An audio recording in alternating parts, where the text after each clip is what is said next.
Разбира се, за върховисти продължава да се говори и след това събитие, което описахме след разтурянето де-факто на Върховния комитет. Продължава да се говори дори в наши дни, когато, както знаем, прозвището е много популярно сред привърженици на антибългарския македонизъм.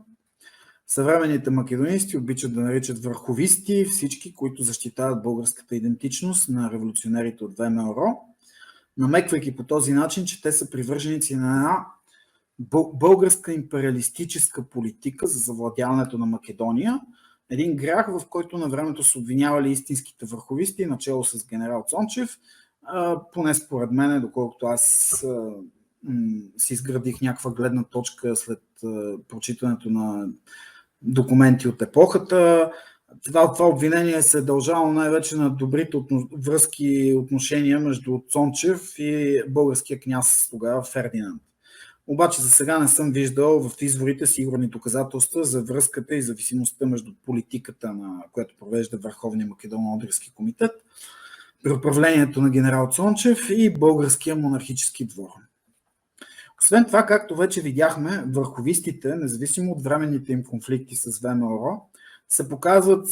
като смели и искрени борци за освобождението на Македония и Одринско, и то във вид на, според собствената им програма,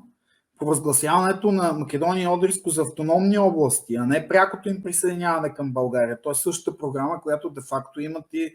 има и вътрешната организация. Макар че в крайна сметка, като се замислим защо българите, които са били най-многобройни в Македония и Одринско, да не се присъединят към собствената си национална държава, както видяхме и Христо Татарчев в спомените си даже говори за това,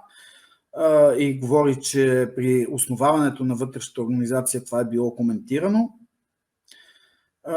И в отговор, както видяхме на предишния въпрос, дори един враг на върховистите, като Яне Сандански, за който е известно, че е изключително много мразил върховистите, но той въпреки това смята, че наш, т.е. на македоно-одринските революционери, дълг е да се борим заедно с България и за България.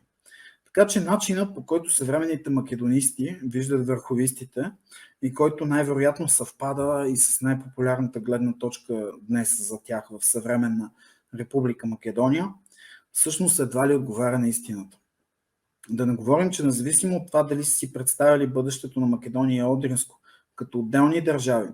или присъединени към България, абсолютното мнозинство от революционерите, членове на Върховния комитет и ВМРО в тези години, за които говорих, със сигурност са смятали и себе си, и населението, за чиято свобода се борят, или поне мнозинството от него, за българи.